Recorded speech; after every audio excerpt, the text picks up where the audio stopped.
Thank you. Good afternoon from NASA's Kennedy Space Center in Florida. I'm Steve Seisloff from the Office of Communications. Thank you for joining us for today's pre-launch news conference for the next SpaceX cargo resupply mission to the International Space Station. This is part of NASA's commercial resupply program. Liftoff of the uncrewed SpaceX Dragon spacecraft atop the company's Falcon 9 rocket will carry supplies, hardware, and science investigations to the International Space Station. It's currently targeted for no earlier than Thursday, November 9th at 8:28 p.m. Eastern Time. Teams from NASA and SpaceX just completed the launch readiness review, and senior representatives are here to talk with us more about the milestone today.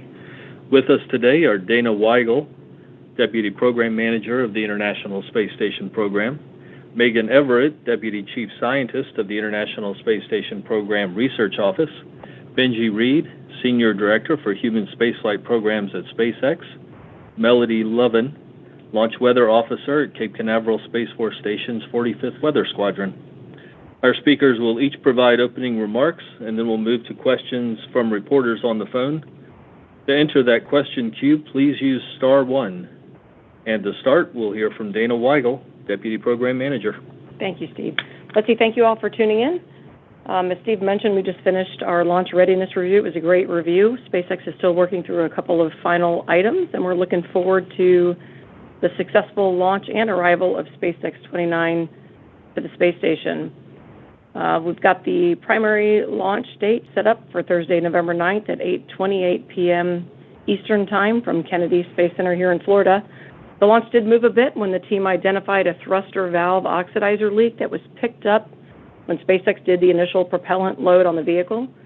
SpaceX made the decision to replace the thruster, and Benji can share a few more details with you about the decision. The docking itself is targeted for about 5:20 a.m. Eastern Time on Saturday, November 11th. Jasmine Mobelli and Laura O'Hara will be monitoring the docking for us. The Dragon will remain on board for about a month, undocking in mid to early December to return research and investigations back to Earth. The vehicle will be carrying about 6,500 pounds of science, research, crew supplies, and hardware. Megan will talk in a little more detail about the research, but just to give you a few of the highlights for our research campaign, we've got an investigation that will take a better look into the Earth's atmospheric gravity waves, an investigation that aims to test high data rate laser communications from the space station down to Earth. We've got a European Space Agency investigation looking into water filtration using proteins that are found in nature for onboard water recycling and recovery. And we'll also have an investigation that looks into the effects of spaceflight on plant defense responses. A couple of the hardware highlights that we're flying include a new upgraded technology for spacecraft air monitoring that will improve our ability to monitor the air quality on board space station. We've also got a spare cycle ergometer that we're sending up. This is a new system that we've recently developed and installed. Some of the special food we're sending up on Dragon includes a fresh food kit that'll have oranges, apples, cherry tomatoes, carrots, and a few other items. We've got 2 specialty cheese kits that have a selection of different cheeses. And because we're in the holiday season, we've got some fun holiday treats for the crew, like chocolate, pumpkin spice cappuccino, rice cakes, turkey, duck, quail, seafood, cranberry sauce, and mochi. We've also got some pizza kits, which are a favorite for our crew, some hummus, salsa, and olives. Let's see, in other station news, we did recently complete 2 spacewalks, the first of which was a Russian spacewalk completed on October 25th.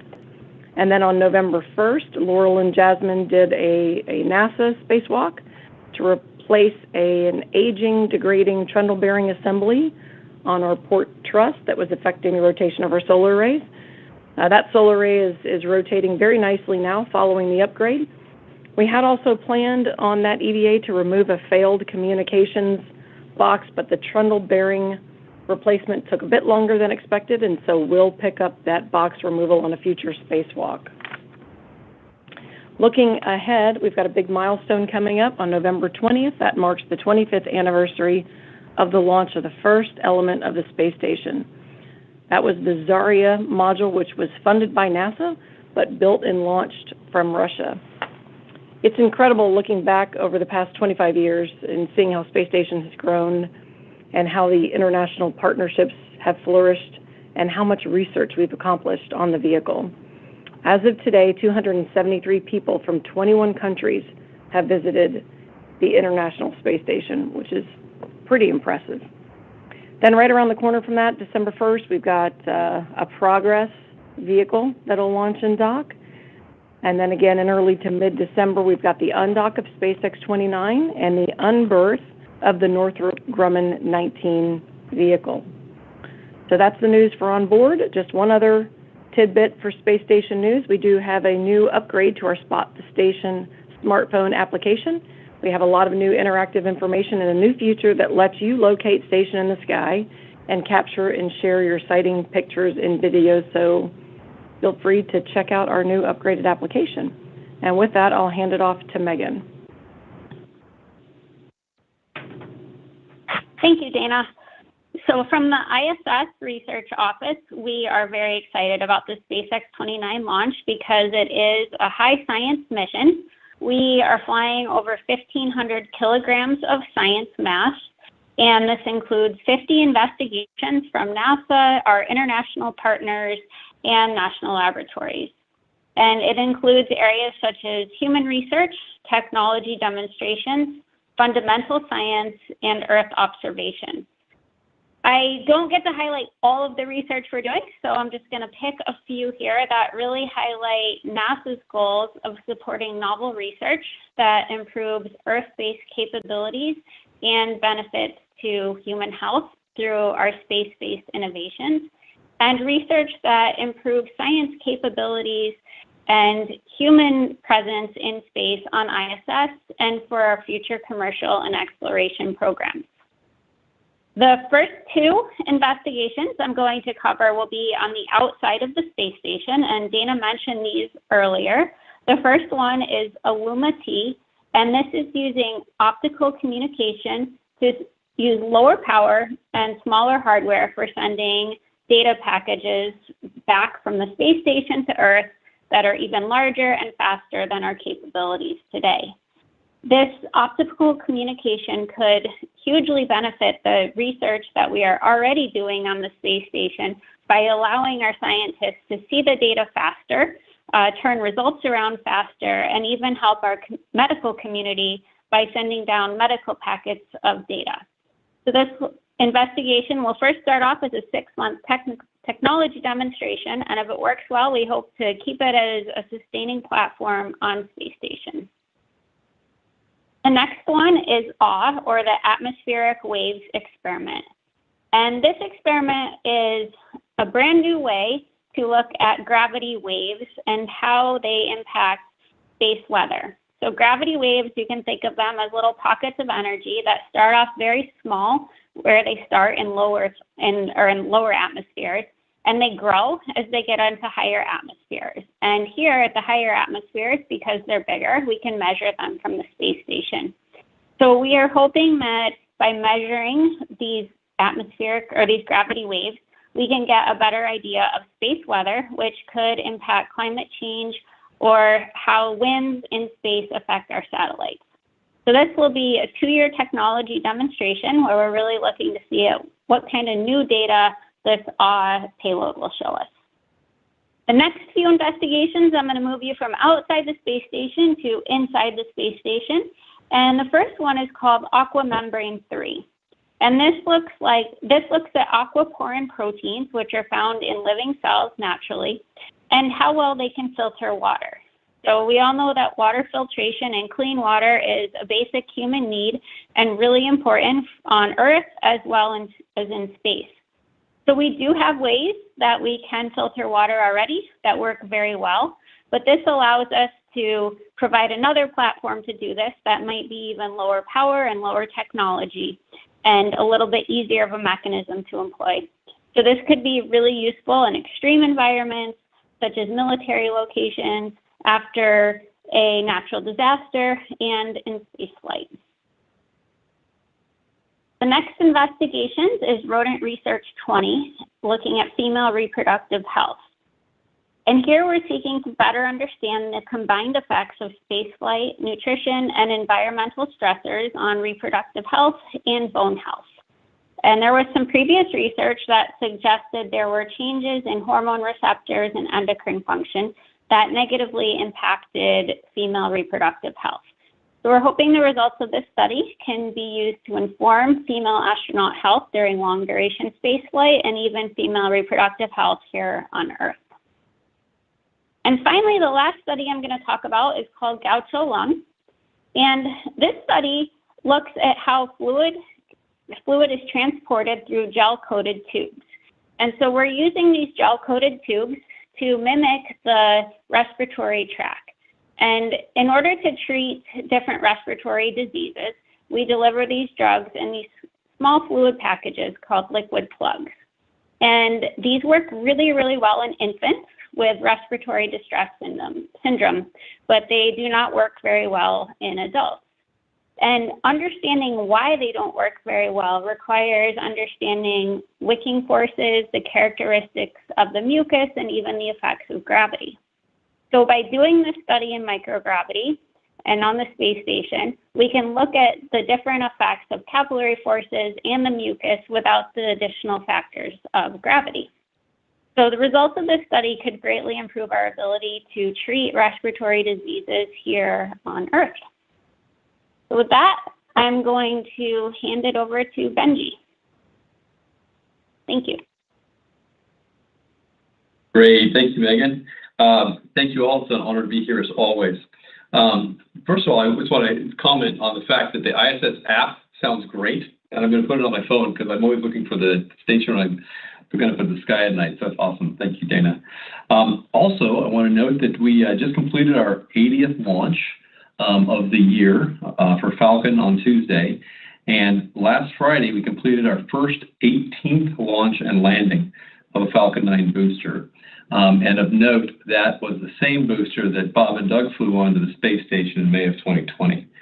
That's exciting all by itself, but it's worth highlighting here because it really underscores the value of the public-private partnership, of the NASA SpaceX partnership, because that's really what helped us create jointly Dragon and Falcon, and is allowing us in an industry to go to whole different places, and allowing us as a nation to really have completely recaptured the launch market. So thank you to NASA for this ongoing partnership. And along those same lines, we're honored to launch our 29th cargo resupply mission to ISS. It's awesome to hear about all of the great science, and I know that Megan only had a chance to talk about a little bit of it, but there's so much good work that goes on up there. We've completed our launch readiness review, and we're now in final preparation to launch both Dragon and Falcon, to launch on Falcon to launch Dragon to the space station. As noted, we decided last week to shift the launch from Sunday, November 5th to this Thursday, November 9th. We often say that we will only launch when we're ready. And we really mean that, right? Whether we're carrying crew or cargo or any other customer payloads, we want to make sure that we do it safely and reliably, and that our customers, meet the objectives. And of course, in this case, we want to make sure we get all that cargo and good science and awesome holiday food up to the space station in a timely and safe manner.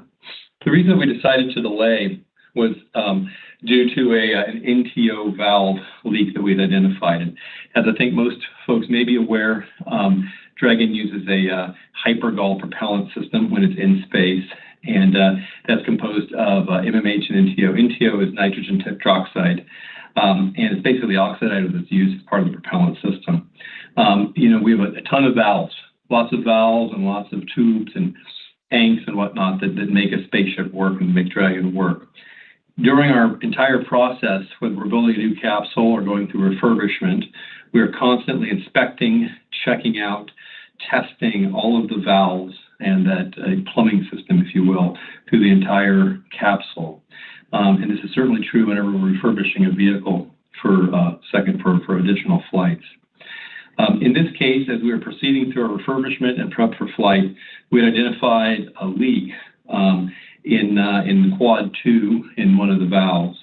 And, out of an abundance of caution, we decided that we should replace that entire valve and basically do what you call a repair, replace, an R&R on that system. It really was the best path forward, and once we did that, we were able to proceed with our propellant load on the system. After we finished the propellant load, and part of the process of going through the propellant load, we identified, again, a little bit of a trace amount of NTO vapor in the air around the new thruster. This isn't entirely uncommon, but again, we paused to make sure we looked closely at what that vapor, the amount of vapor, and identified, whether or not that would be of concern. Of note, we saw a substantial reduction in that NTO vapor once we had the system up to full closeout pressure, which also is to be expected. Given that, we had confirmed the system was healthy, and we could proceed into final launch preparations. All of this work is necessary for ensuring a safe launch and our delivery of cargo. I think it's important that we talk a little bit about timing and information and how we share information around events like this. Again, part of spaceflight or a key part of spaceflight, I should say, is flying, and so we always work very hard to stick to our flight launch dates, our planned manifest. And when I say we, that's a joint effort between us and our customers, and always with NASA. It's important for the International Space Station to maintain its manifest of all of the activities going on and all of the vehicles that come and go. It's important for us with our busy manifest, and really it's part of safety and reliability. When everybody can plan to the same schedule, they can help ensure that things are going to happen the way they expected. So it's important to hold to your launch dates. But like I said earlier, we will only fly when ready. And what that means is that when we just find something that could be off, we do two things. We make sure that we're really okay, or we do whatever it takes to get us into an okay state.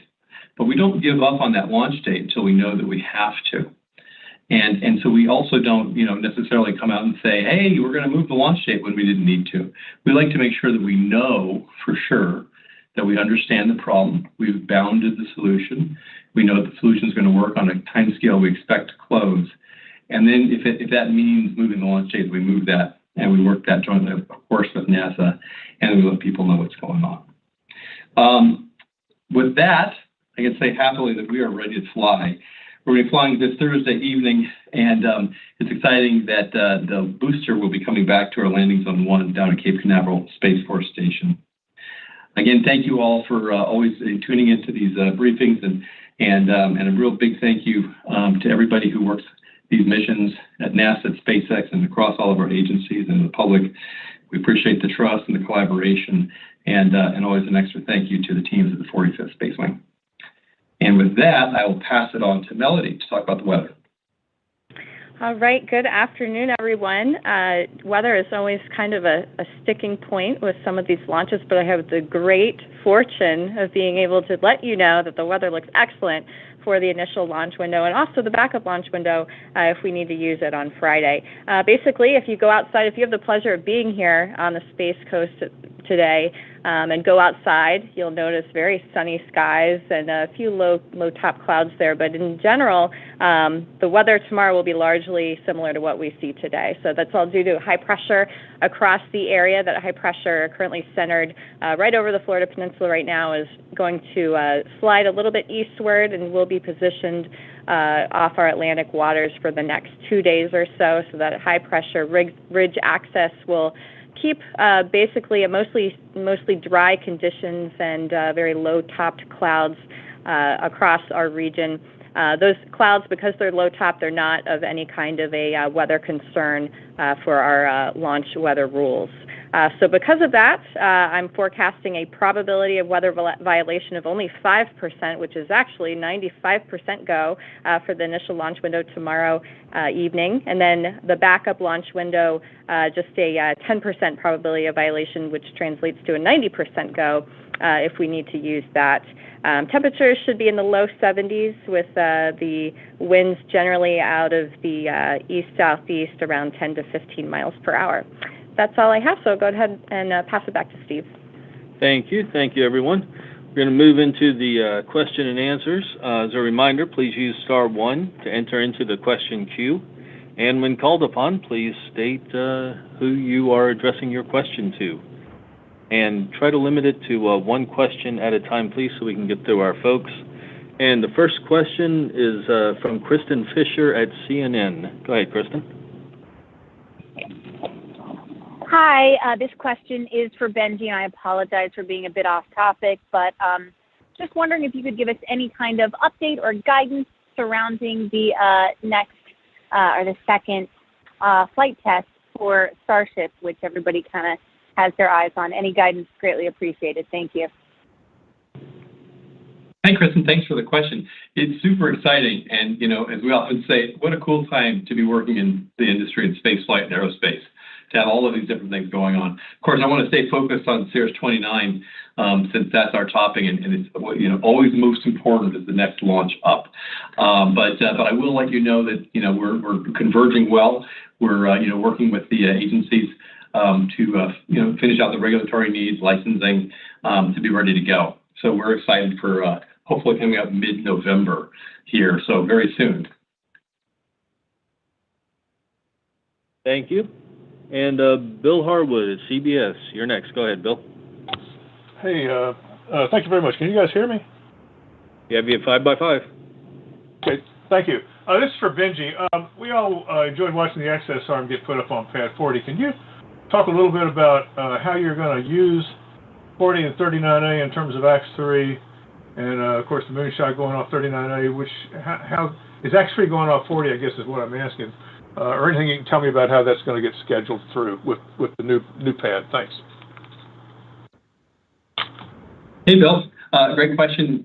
It does look really great. So you had a chance to get out there and take a look at the access arm out there on 40. I think it looks awesome. As we talked at a previous briefing, we are creating that capability off of Pad 40 to be able to fly Dragons, cargo or human space flight missions, crewed missions off of that pad. And I think it's important to know that really that serves two functions.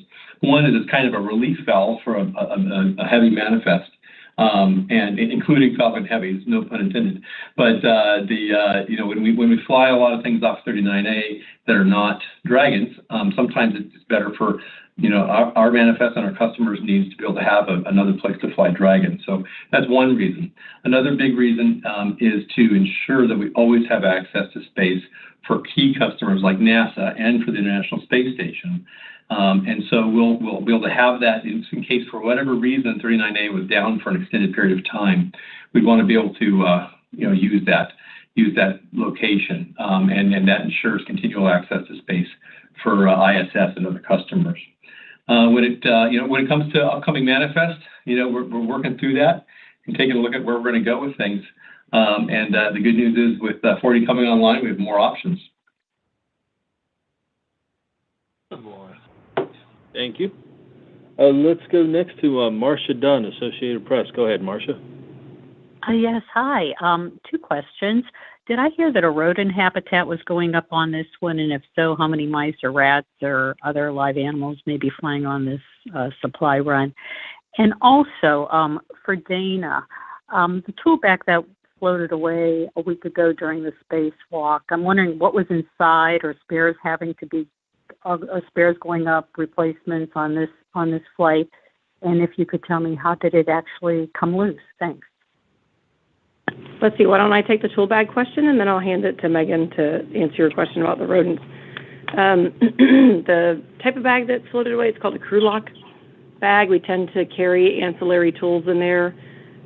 This particular bag had some tethers and things like tool sockets. They're kind of like common household sockets. So the good news is these are fairly common items. It's unfortunate we lost them, but not a huge impact. We do have a replacement crew lock bag with some tools that we're sending back up.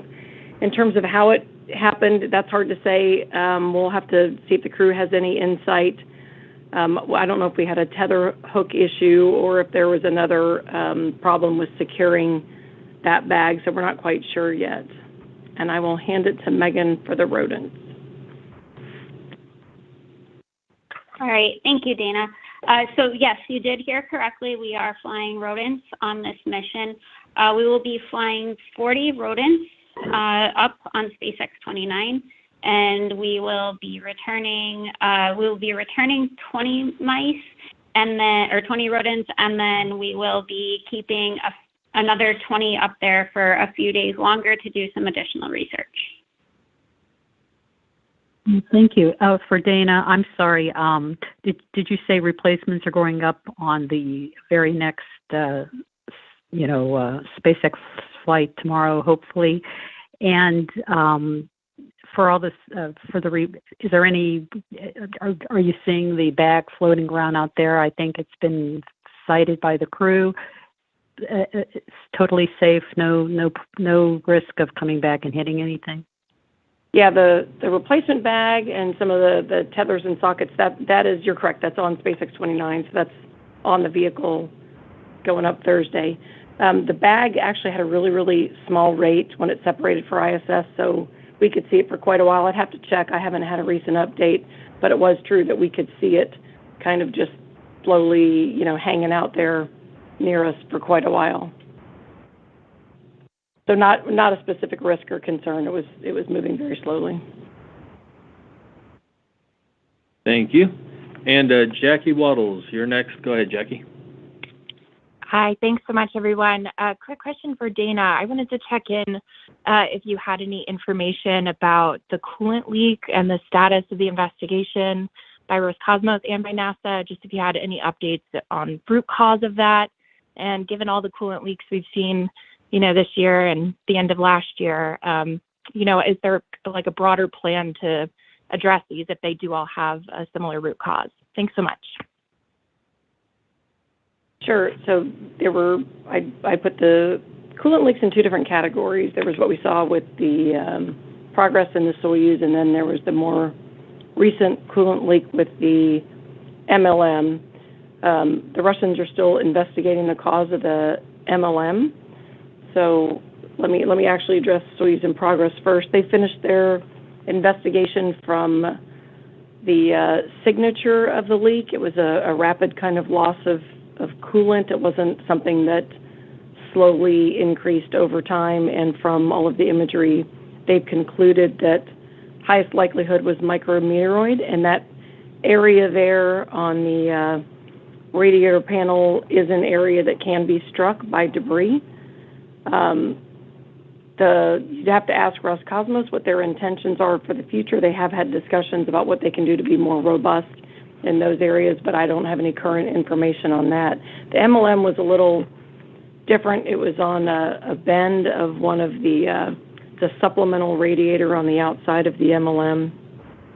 We don't think there's any relationship specifically between the coolant leak on the MLM and Soyuz of Progress, though the Russians have not ruled out micrometeoroid, but they are still investigating and looking at any number of causal factors.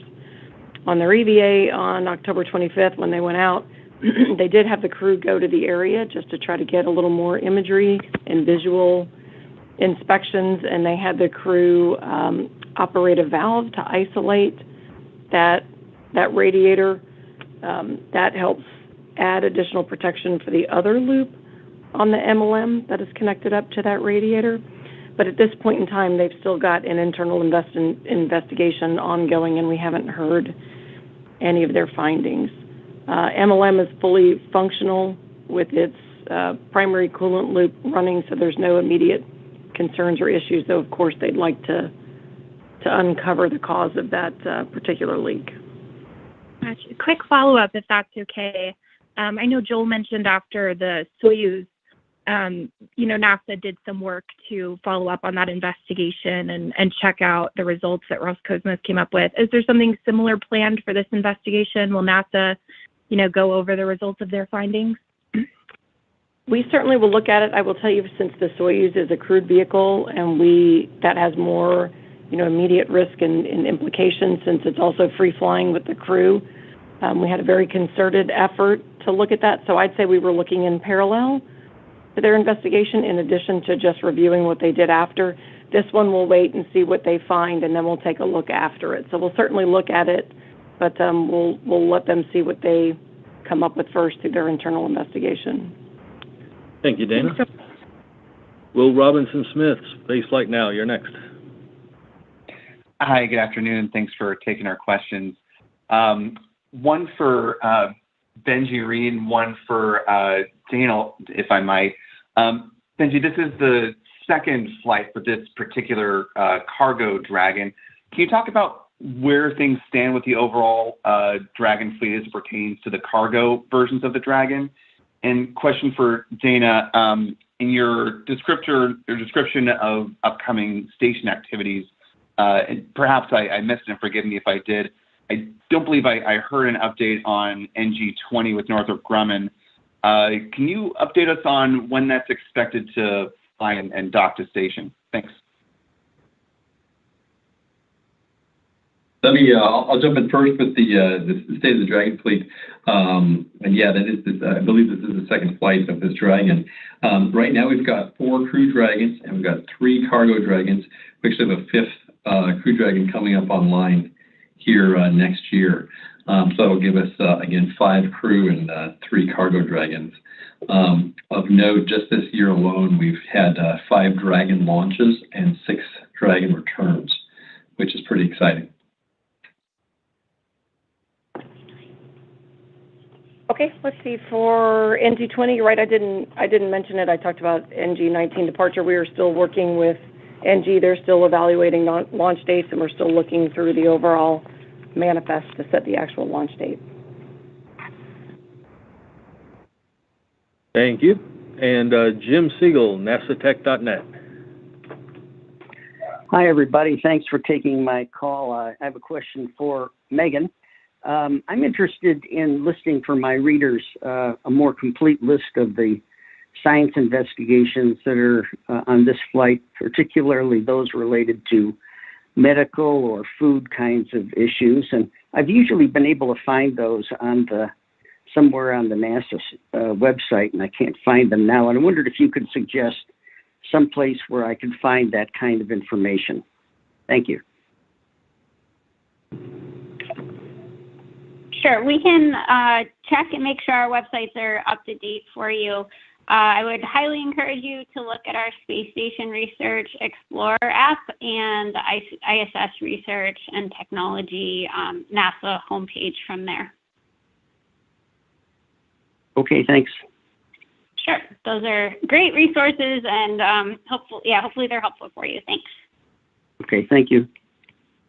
Thank you. And next question will be Marcia Smith from SpacePolicyOnline.com. Go ahead, Marcia. Thanks so much. My question is for Benji. Benji, you said that there were tons of valves. Could you put a number on that? I mean, it doesn't have to be precise, but just sort of generally, how many is tons of valves on a Dragon? And you mentioned that after you replaced the thruster, there was still some vapor around it. Could you go over again what that was about and how you resolved it? Sure, absolutely. And you're right. That's probably a pretty bad euphemism to say tons of valves. I don't actually know the total valve count on Dragon, although I know it's quite a few. But I can tell you a little bit more about that vapor. So, like I said, as we were proceeding into our propellant load, we had detected a leak in a valve, and that valve we decided we needed to do a full replace on. So we replaced that valve. After that, we detected a very, very low level reading of vapor still present in the area. And we assessed that. First of all, it was extremely low trace levels. And as we proceeded through the prop load, we got to our full flight pressure in the system. It went down drastically even from the trace amount it already was. And so that gave us confidence that the system was behaving correctly and within the bounds of allowed readings. And so that's why we proceeded to today. Thank you.